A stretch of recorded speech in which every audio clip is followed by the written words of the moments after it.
Your laptop sitting quietly on your home or office network is about to do two very different things: print a document and load a website. Only one of them needs an extra stop. Here on the same network sits the printer, and a phone, two close neighbors, each with an address in the same small family, 192.168, 1 dot something. Before your laptop sends anything anywhere, it silently runs one check.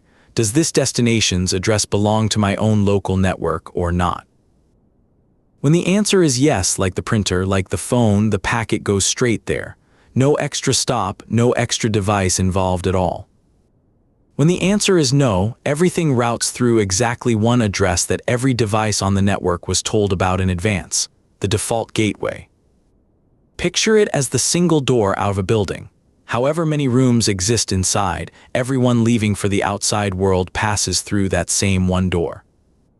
Beyond that door lies an entire chain of other routers, owned by your internet provider, and beyond, none of which your laptop has ever heard of directly. One check, one door, then a relay your device never sees. Let's follow one outgoing request through the whole thing in slow motion. Take one, your laptop wants to reach example.com.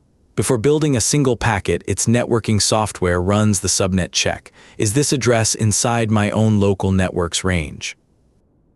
It compares the destination against its own address and subnet mask, a small piece of math that instantly separates local from everywhere else.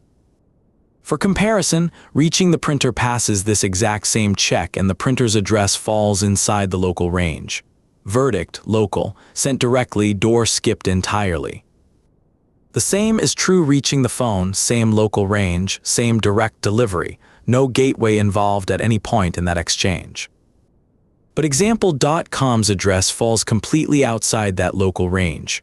Verdict: not local. The laptop now knows exactly one thing to do next.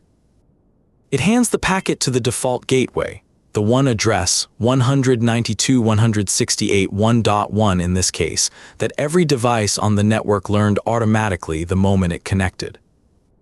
The gateway is itself a small router, and unlike your laptop, it does hold its own table describing how to reach far more of the network beyond.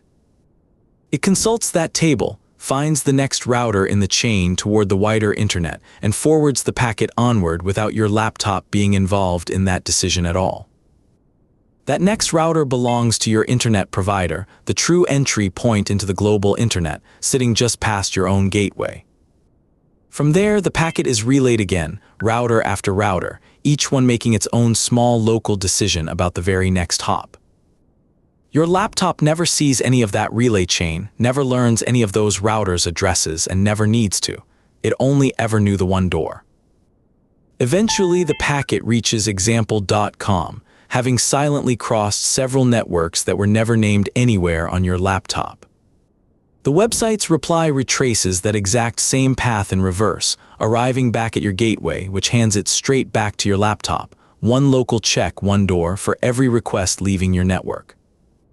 That gateway address usually arrives automatically, handed out by DHCP the moment a device joins the network, right alongside its own local address.